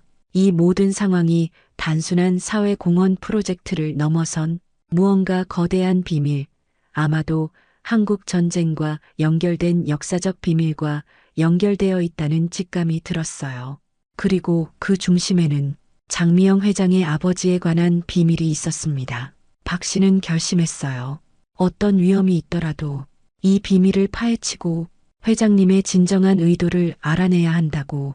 그것만이 프로젝트를 구하고 폐지 수집 노인들을 진정으로 도울 수 있는 길이었습니다. 강남역에 도착했습니다. 택시기사의 말에 현실로 돌아왔어요. 하지만 그 길은 예상보다 훨씬 위험하고 복잡할 것이란 사실을 박 씨는 아직 알지 못했어요. 다음 날 아침 박 씨는 잠을 제대로 이루지 못했습니다. 사진첩 속 비밀과 장미영 회장의 아버지에 관한 의문이 밤새 그의 머릿속을 맴돌았어요. 창밖으로 쏟아지는 비를 바라보며 그는 어제 병원 주차장에서 받은 익명의 전화를 떠올렸습니다. 특히 이준혁을 조심하세요. 그 목소리에 담긴 긴박함이 귓가에 생생하게 울렸어요. 서둘러 외출 준비를 마친 박 씨는 우선 회사로 향했습니다. 비상 상황에서도 프로젝트 팀에게 상황을 설명해야 한다고 생각했거든요. 하지만 회사에 도착했을 때 그를 기다리고 있던 것은 텅 빈 사무실이었습니다. 책상 위에는 한 장의 메모만이 놓여 있었어요. 프로젝트 잠정 중단 명령 경영지원팀. 박 씨의 가슴이 무너져 내리는 기분이었습니다. 단 하루 만에 모든 것이 물거품이 되었다는 사실이 잔인할 정도로 선명했어요. 그때 사무실 문이 열리고 김도윤 과장이 들어왔습니다. 그의 표정은 어제보다 더 냉소적이었지만 어딘가 동정심도 묻어났어요. 벌써 왔네요. 곧 공식 발표가 있을 거예요. 프로젝트 중단에 관한. 박 씨는 고개를 끄덕였습니다. 이미 예상했던 일이었지만 그래도 가슴은 무겁게 가라앉았어요. 회장님 상태는 어떤가요? 김 과장은 어깨를 으쓱했습니다. 정확한 정보를 모르는 듯 했어요. 중환자실에서 집중 치료 중이라던데 당분간 회복은 어렵다는 소문이 있어요. 그런데 말이죠. 김 과장이 주변을 살피더니 목소리를 낮췄어요. 어제 당신이 병원에 다녀온 후로 회사 분위기가 이상해졌어요. 이사들이 긴급 회의를 소집했고 이준혁 전무는 오늘 아침부터 자취를 감췄어요. 박 씨는 이 말을 듣고 등줄기에 한기가 느껴졌습니다. 사진첩에 담긴 비밀이 더 큰 파장을 일으키고 있는 것 같았어요. 혹시 회장님의 아버지에 관해 들어본 적 있나요? 김 과장의 눈이 커졌습니다. 그의 표정에 놀라움이 번졌어요. 어떻게 그걸 알아요? K그룹에 오래 있었던 직원들도 그 이야기는 입 밖에 내지 않는데 박 씨는 심장이 빠르게 뛰는 것을 느꼈습니다. 이 비밀이 생각보다 훨씬 깊고 복잡하다는 증거였어요. 들은 게 있나 보군요. 알려주실 수 있을까요? 김 과장은 고개를 저었지만 그의 눈빛은 이미 많은 것을 알고 있음을 보여주었습니다. 단편적인 소문만 있어요. 회장님의 아버지가 6.25 때 실종되었다가 최근에 돌아오셨다는. 그리고 그 일이 단순한 개인사가 아니라 국가적 차원의 비밀과 연관되어 있다는. 박 씨는 조금 더 구체적인 정보를 원했지만 김 과장은 그것이 전부라고 했어요. 더 알고 싶다면 15층 서고로 가보세요. 회장님 개인 자료실이에요. 지금처럼 혼란스러운 상황에는 경비도 느슨해질 테니 김 과장의 말에 박 씨는 감사를 표했습니다. 바로 15층으로 향했어요. 그의 예상대로 서고 입구에는 평소와 달리 경비원이 없었습니다. 긴장된 손길로 문을 열고 들어가자 수십 년간의 자료가 가득한 방이 눈앞에 펼쳐졌어요. 벽면을 가득 채운 오래된 서류철들. 박 씨는 어디서부터 찾아야 할지 막막했습니다. 그때 옆 책상 위에 놓인 사진 한 장이 시선을 사로잡았어요. 장미영 회장과 어머니로 보이는 여성, 그리고 한 노인의 사진이었습니다. 사진 뒷면에는 날짜가 적혀 있었어요. 2018년 10월 15일. 그날은 바로 어제 본 사진첩의 메모에 적힌 회장님 아버지가 발견된 날짜와 일치했습니다. 심장이 빠르게 뛰기 시작했어요. 박 씨는 그 날짜를 중심으로 서류를 찾기 시작했습니다. 그리고 마침내 특별 프로젝트 귀환이라는 제목의 파일을 발견했어요. 떨리는 손으로 서류철을 열자 충격적인 문서들이 나타났습니다. 북한 억류포로 귀환 협상 최종 합의서, 65년 만에 귀환 박상철 중위 신원 확인서, 국가안보 기밀 대통령 제가 필요. 박 씨의 머리가 핑 돌았습니다. 믿을 수 없는 사실이 눈앞에 펼쳐졌어요. 장미영 회장의 아버지는 북한에 65년간 억류되어 있던 국군 포로였던 것입니다. 6.25 전쟁 당시 북한군에 생포되어 그 후로 소식이 끊겼던 것이죠. 그리고 2018년 남북관계 개선 시기에 비밀 협상을 통해 마침내 귀환할 수 있었던 것이었어요. 서류에 첨부된 면담 기록에서 박상철 씨의 충격적인 증언이 발견되었습니다.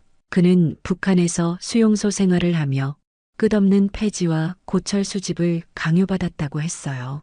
그리고 동료 포로들 중 상당수가 아직도 그곳에 남아있다는 증언도 있었습니다. 박 씨의 손이 떨렸어요. 이것이 바로 장미영 회장이 폐지 수집 노인들에게 특별한 관심을 가진 진짜 이유였습니다. 단순한 어머니의 경험 때문이 아니라 아버지와 그의 동료들이 겪은 고통을 기억하기 위함이었어요.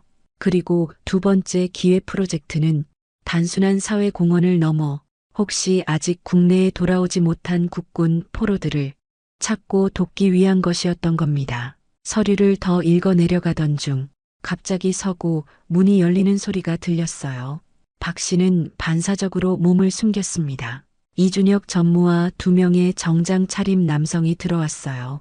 그들의 표정은 심각했고 목소리는 긴장감이 가득했습니다. 모든 서류를 확보해야 합니다. 특히 귀환 프로젝트 관련 문서는 흔적도 없이 처리하세요. 회장님이 의식을 잃은 지금이 이 문제를 마무리할 유일한 기회입니다. 이준혁의 말에 박 씨의 심장이 얼어붙는 것 같았어요. 그들은 증거를 인멸하려는 것이었습니다. 하지만 왜? 서류 더미 뒤에 숨어 박 씨는 그들의 대화를 계속 들었습니다. 정부에서는 어떻게 나오나요? 한 남성이 물었어요. 이준혁은 냉소적인 웃음을 지었습니다. 여전히 공식적으로 국군 포로는 존재하지 않는다는 입장이죠. 65년 동안 그래왔듯이 국제관계와 안보 문제를 이유로 이 사실이 공개되는 걸 원치 않아요. 이 말을 듣고 박 씨는 충격에 빠졌습니다.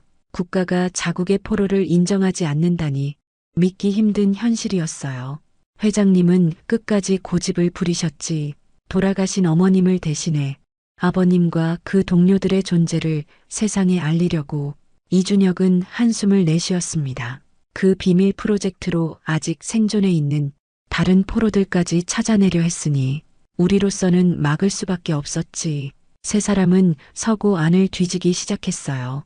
박 씨는 숨을 죽이고 그들을 지켜봤습니다. 그의 손에는 여전히 중요 서류가 들려 있었어요. 어떻게든 이 증거를 보존해야 한다는 생각뿐이었습니다. 그때 병원에서 온 전화가 이준혁의 휴대폰을 울렸어요. 네, 회장님이 깨어나셨다고요? 이준혁의 얼굴이 창백해졌습니다. 바로 가겠습니다. 그는 다른 두 남성에게 급히 지시를 내렸어요. 서둘러 정리하고 병원으로 갑시다. 회장님이 누구를 만나기 전에 우리가 먼저 가 있어야 해요.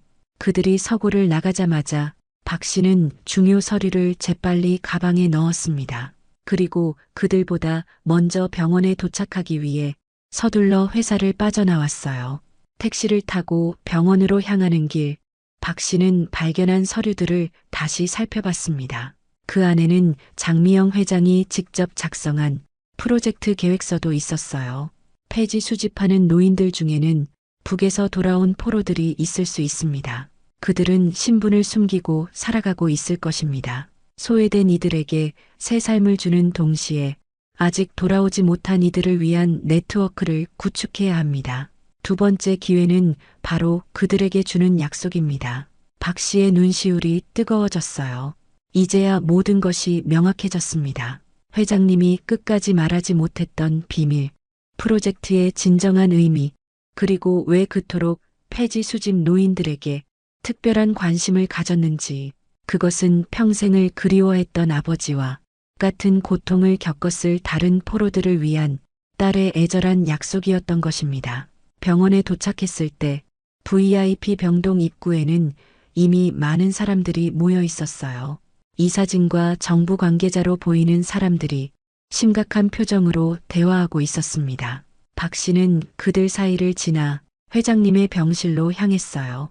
하지만 경호원들이 그의 길을 막았습니다. 면회 금지입니다. 박 씨는 답답함에 발을 구르고 있었어요. 그때 병실에서 나오던 의사와 눈이 마주쳤습니다. 박민호 씨인가요? 의사가 그에게 다가왔어요. 회장님께서 깨어나자마자 당신을 찾으셨습니다. 가족도 이사들도 아닌 당신을 말이죠. 의사는 주변을 살피더니 몰래 박 씨를 병실로 안내했어요. 5분만 드리겠습니다. 병실 문이 열리고 박 씨는 조심스럽게 안으로 들어갔습니다. 창백한 얼굴로 누워있던 회장님이 그를 보자 힘겹게 미소를 지었어요. 온다고 믿고 있었어요. 그 눈빛에 여전히 강한 의지가 살아있었습니다. 박 씨는 침대 곁으로 다가갔어요. 회장님, 모든 것을 알게 되었습니다. 회장님의 아버지가 국군 포로였다는 것, 그리고 두 번째 기회 프로젝트의 진짜 목적도. 회장의 눈에 놀라움이 번졌지만 이내 안도의 빛이 돌았어요. 어떻게 알게 되었나요? 박 씨는 서고에서 발견한 서류와 이준혁의 대화를 들은 일을 설명했습니다. 그러자 회장님은 힘겹게 고개를 끄덕였어요. 그래서 당신을 선택했어요. 폐지 수집 할머니를 도와준 당신이라면 이 진실을 받아들이고 끝까지 싸워줄 거라 생각했거든요. 그때 병실 문이 열리고 이준혁과 여러 이사들이 들어왔습니다. 그들의 얼굴에 당혹감이 번졌어요. 회장님, 중요한 결정을 내려야 합니다. 그 젊은이는 나가주시죠. 이준혁이 박 씨를 노려보았지만 회장님이 손을 들어 그들을 막았습니다. 그는 내가 선택한 사람이에요. 이 모든 진실을 아는 유일한 사람이죠. 회장님의 목소리에는 강인함이 깃들어 있었어요. 시선은 이준혁을 향했습니다. 당신들이 내 아버지의 존재를 부정하고 65년간 북한에 억류된 국군 포로들의 진실을 덮으려 했지만 이제는 그럴 수 없을 거예요. 이 젊은이가 모든 것을 알게 되었으니까요. 이준혁의 얼굴이 창백해졌습니다. 그의 눈빛에 불안과 분노가 교차했어요. 회장님, 현실을 직시하셔야 합니다. 이 문제가 공개되면 국가 안보에 심각한 타격이 될 뿐 아니라 K그룹의 미래도 위험해질 수 있어요. 남북 관계의 새로운 국면에서 65년 전 전쟁포로 문제를 들추는 건 지금 회사와 국가 모두에게 독이 될 뿐입니다. 회장님은 쓴웃음을 지었어요. 65년 동안 그런 변명으로 수많은 가족들이 진실을 모른 채 살아왔어요. 내 어머니도 그렇게 돌아가셨죠. 이제는 진실을 말할 때입니다. 박 씨는 회장님의 강인한 의지에 감동받았습니다. 65년이라는 긴 세월 동안 지켜온 약속, 그 무게가 고스란히 느껴졌어요. 그리고 아직 북한에 남아있을지 모르는 다른 포로들은 어떻게 할 건가요? 그들도 포기할 건가요? 회장님의 질문에 방안이 침묵에 빠졌습니다. 모두의 양심을 찌르는 물음이었어요. 그때 병실 문이 다시 열렸습니다. 뜻밖의 인물이 들어왔어요. 서울역 근처에서 박 씨가 만났던 그 폐지 수집 노인이었습니다. 하지만 이번에는 정장 차림이었고 손에는 낡은 군번줄을 들고 있었어요. 그만 숨기는 게 좋겠소. 노인의 목소리는 힘이 있었고 날카로운 눈빛이 이준혁을 향했습니다. 바로 그 순간 박 씨는 어제 자신에게 전화했던 목소리와 이 노인의 목소리가 같다는 것을 깨달았어요. 저는 최재석이라고 하오. 장 회장님의 아버지와 함께 북한에 억류되었다가 몇 년 전에 돌아온 사람이요. 그의 말에 병실안이 완전히 얼어붙었습니다. 모두의 시선이 그에게 꽂혔어요. 우리 같은 사람들이 아직 서울 곳곳에 있어. 국가가 인정하지 않으니 신분도 없이 폐지나 죽고 살고 있지. 최재석은 장미영 회장에게 다가가 그녀의 손을 잡았어요. 당신 아버지는 내 생명의 은인이요. 수용소에서 내가 포기하려 할 때마다 살아서 꼭 가족에게 돌아가자고 격려해 주셨지. 그 약속을 지키기 위해 65년을 버텨냈소. 그의 눈에 눈물이 고였습니다. 회장님도 울컥하는 표정이었어요. 그리고 아직도 우리 동료들이 그곳에 남아있소. 총 12명이 모두 80대 후반에서 90대의 나이로 그들은 두 번째 기회를 기다리고 있소. 병실 안에 무거운 침묵이 내려앉았습니다. 국가와 기업의 이익을 위해 숨겨왔던 진실이 마침내 수면 위로 떠오른 순간이었어요. 최재석의 증언은 국군 포로들의 존재를 부정할 수 없게 만들었습니다. 회장님은 힘겹게 상체를 일으켰어요. 그녀의 눈빛은 흔들림 없이 단단했습니다. 박민호 씨, 이제 당신이 이 프로젝트를 맡아주세요. 내가 그토록 찾아 헤맨 진정한 인재는 바로 당신이었어요. 회장님의 목소리에 확신이 담겨 있었습니다. 그것은 단순한 일자리 제안이 아닌 65년간 이어져 온 약속을 완수하라는 역사적 사명이었어요. 두 번째 기회 프로젝트는 사회 공헌을 넘어 역사적 정의를 위한 것입니다. 아버지와 같은 국군 포로들을 찾고 그들에게 존엄한 삶을 돌려주는 일, 누구도 인정하지 않던 그들의 존재를 세상에 알리는 것, 그것이 바로 프로젝트의 진정한 목적이었습니다. 박 씨의 가슴이 뜨거워졌어요. 이 모든 진실 앞에서 그는 자신이 해야 할 일을 명확히 알게 되었습니다. 회장님 맡겠습니다. 끝까지 해내겠습니다. 그 순간 장미영 회장의 눈에서 안도의 빛이 반짝였습니다. 65년의 기다림과 아픔이 마침내 결실을 맺는 순간이었어요. 이제 두 번째 기회 프로젝트는 숨겨진 역사의 한 페이지를 바로잡고 잊혀진 영웅들에게 지연된 정의를 돌려주는 위대한 여정으로 새롭게 시작되었습니다. 그리고 그 여정의 중심에는 단 한 번의 작은 선택으로 인생이 바뀐 박 씨가 서 있었습니다. 폐지 수집 할머니를 도와준 그 순간이 역사적 정의를 위한 첫걸음이 될 줄은 그 누구도 예상하지 못했던 것이죠. 해시태그 결말 개선 버전 6개월 후 봄 기운이 완연한 어느 날 아침이었습니다. K그룹 15층 회의실에는 특별한 행사를 위해 모인 사람들로 가득했어요. 박 씨는 벽면에 걸린 대형 사진을 바라보았습니다. 거기에는 두 번째 기회 프로젝트 잊혀진 영웅들이라는 제목과 함께 폐지를 모으던 노인들의 환한 미소가 담겨 있었어요. 그 옆으로는 더 오래된 사진들이 이어졌습니다. 6.25 전쟁 당시의 젊은 군인들, 그리고 65년이 지난 현재의 그들. 아직은 믿기지 않는 현실이었어요. 장미영 회장의 용기 있는 결단으로 시작된 변화는 처음에는 천천히, 그러나 꾸준히 진행되었습니다. 국방부는 처음에는 강하게 부인했지만 시민단체와 언론의 관심이 높아지면서 결국 진상조사위원회를 구성했어요. 약 4개월간의 조사 끝에 마침내 6.25 전쟁 이후 북한에 억류된 국군 포로의 존재를 공식 인정했습니다. 우리가 찾아낸 생존 포로는 총 17명입니다. 박 씨는 발표를 이어갔습니다.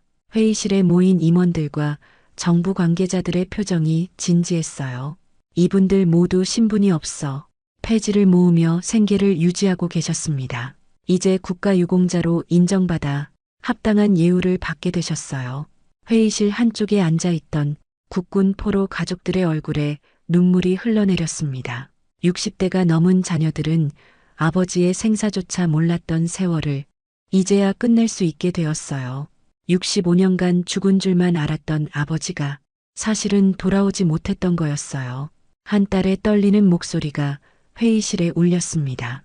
홀로 우리를 키우신 어머니는 돌아가실 때까지 남편을 기다리셨는데 그녀의 목소리에는 한과 슬픔 그리고 비로소 찾아온 위안이 깃들어 있었어요. 박 씨는 그들의 이야기를 들으며 이 프로젝트가 단순한 사회 공헌을 넘어 오랜 세월 가슴에 맺힌 한을 풀어주는 역사적 작업임을 다시 한번 깨달았습니다. 슬라이드가 넘어가자 새롭게 지어진 역사의 증인들 기념관 사진이 나타났어요. K그룹과 정부가 공동으로 설립한 이 기념관은 잊혀진 역사를 기억하고 미래 세대에게 전쟁의 아픔과 평화의 소중함을 알리는 공간이 될 것입니다. 박 씨의 프레젠테이션이 끝나자 장내에 뜨거운 박수가 터져 나왔어요. 장미영 회장이 휠체어를 타고 앞으로 나왔습니다. 건강은 아직 완전히 회복되지 않았지만 그녀의 눈빛만은 여전히 흔들림이 없었어요. 65년의 기다림이 마침내 결실을 맺었습니다. 아버지와 그의 전우들이 이제야 조국으로부터 인정받게 되었군요. 회장은 감격에 찬 목소리로 말을 이었습니다. 하지만 이건 끝이 아닌 시작입니다. 아직도 북에 남아있을지 모르는 포로들과 그 가족들을 위한 노력은 계속되어야 해요. 이 자리를 빌려 박민호 씨에게 깊은 감사를 전합니다. 그의 작은 선택이 없었다면 이 모든 변화는 불가능했을 테니까요. 회장의 말에 모두가 박 씨를 바라보았습니다. 6개월 전만 해도 취업 준비생이었던 그가 이제는 국가적 프로젝트의 중심에 서 있다는 사실이 여전히 꿈만 같았어요. 회의가 끝난 후 박 씨는 서울역 인근 작은 공원으로 향했습니다. 그곳에서는 특별한 모임이 열리고 있었어요. 노인의 날 행사였지만 평범한 격려잔치가 아닌 특별한 자리였습니다. 폐지 수집 노인들을 위한 새로운 일자리 창출 프로그램의 시작이었거든요. 박 씨는 행사장을 둘러보며 지난 6개월의 여정을 되돌아보았습니다. 처음에는 그저 좋은 직장에 취업하는 것이 목표였던 자신이 이제는 역사적 정의를 실현하는 일의 중심에 서게 되었다는 것. 그 과정에서 수없이 많은 밤을 고민하고 갈등했던 순간들, 때로는 너무 큰 책임감에 숨이 막히기도 했고 자신의 능력으로 감당할 수 있을지 의심했던 순간들도 있었어요. 하지만 그때마다 회장님의 65년 기다림과 국군 포로들의 평생에 걸친 고통을 생각하며 한 걸음씩 나아갔습니다. 김도윤 과장이 박 씨에게 다가왔습니다. 처음과는 달리 그의 눈빛에는 존경심이 깃들어 있었어요. 처음엔 당신을 의심했었죠. 단순한 취업 운이 좋았던 사람으로 생각했으니까요. 하지만 이제는 압니다. 당신이 진짜 회장님이 찾던 인재였다는 걸. 김 과장의 솔직한 고백에 박 씨는 따뜻한 미소로 답했습니다. 저도 처음에는 그저 운이 좋았다고만 생각했어요. 하지만 이 일을 하면서 깨달았습니다. 진정한 성공이란 무엇인지를요. 두 사람은 나란히 걸으며 행사장을 둘러보았어요. 그곳에서는 노인들이 자신의 경험과 지혜를 살려 다양한 사회적 기업에서 멘토 역할을 하는 모습이 보였습니다. 지역 학교에서는 살아있는 역사교실이라는 이름으로 국군 포로 출신 노인들이 청소년들에게 강연을 하기 시작했어요. 언론에서는 연일 그들의 이야기를 다루었고 사회 곳곳에서 전쟁의 상처를 치유하기 위한 움직임이 일어났습니다. 무엇보다 중요한 변화는 사람들의 인식이 바뀌기 시작했다는 것이었어요. 길거리에서 리어카를 끄는 노인을 보는 시선이 이전과는 확연히 달라졌습니다. 그들은 더 이상 사회의 그림자가 아닌 존중받아 마땅한 세대로 인식되기 시작했어요. 행사장 한쪽에서 이준혁 전무가 최재석 할아버지와 대화를 나누는 모습이 보였습니다. 처음에 강하게 반대했던 이준혁이 이제는 프로젝트를 적극 지원하는 모습이 인상적이었어요. 사실 그의 변화는 하루아침에 일어난 것이 아니었습니다. 박 씨는 그 과정을 지켜보았어요. 처음에는 회사의 이익과 국가 안보를 이유로 반대했지만 매주 진행된 회의에서 조금씩 그의 태도가 바뀌어 갔던 것. 특히 국군 포로 가족들의 증언을 들은 후부터 그의 눈빛에 변화가 생겼습니다. 사실 제 아버지도 돌아오지 못한 국군 포로 중 한 명일지도 모릅니다. 어느 날 이준혁이 박 씨에게 털어놓은 고백이었어요. 평생 아버지의 부재를 국가를 위한 희생으로 받아들였는데 이제 와서 그 진실이 다를 수 있다는 것이 한동안 받아들이기 힘들었습니다. 그렇게 그도 조금씩 프로젝트에 가까워졌고 이제는 가장 열정적인 지지자가 되었어요. 역사는 감출 수 없는 것임을 깨달았습니다. 진실을 직면할 때 비로소 미래로 나아갈 수 있다는 것도 이준혁의 목소리에는 진심이 담겨 있었어요. 행사장 입구에서 낯익은 모습이 박 씨의 시선을 사로잡았습니다. 첫날 면접에 가던 길에 만났던 그 폐지 수집 할머니였어요.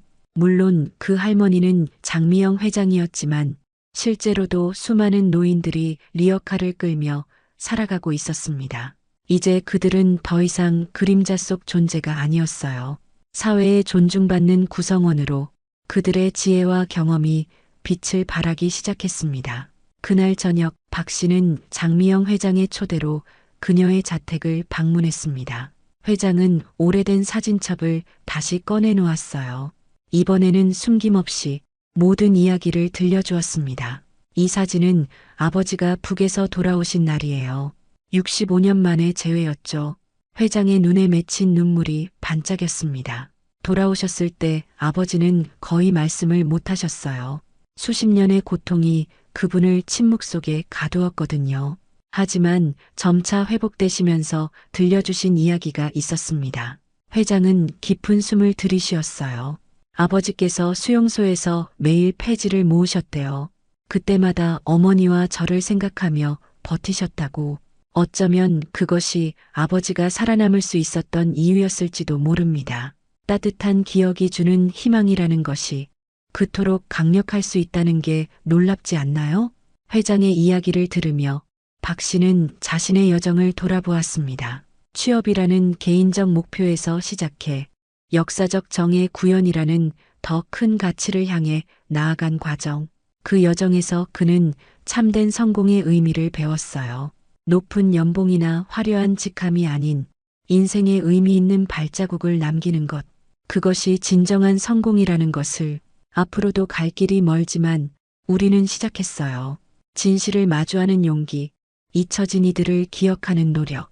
그것이 우리가 미래 세대에게 물려줄 가장 소중한 유산이 아닐까요? 회장의 말에 박 씨는 깊이 공감했습니다. 그날 밤 집으로 돌아가는 길에 박 씨는 하늘을 올려다보았습니다. 별들이 유난히 밝게 빛나고 있었어요.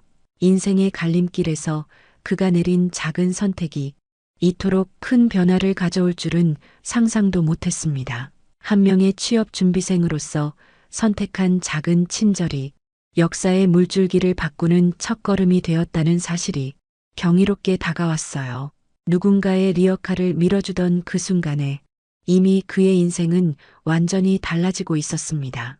그리고 그 작은 선택은 65년간 기다려온 많은 이들에게 오래 기다린 정의를 선물했어요. 밤하늘의 별들이 오래된 이야기들을 속삭이는 것 같았습니다. 때로는 가장 어두운 밤하늘에서 가장 밝은 별을 발견할 수 있다는 이야기, 그리고 가장 일상적인 순간의 작은 선택이 인생의 가장 중요한 전환점이 될 수 있다는 이야기. 별빛 아래 걸으며 박 씨는 생각했습니다.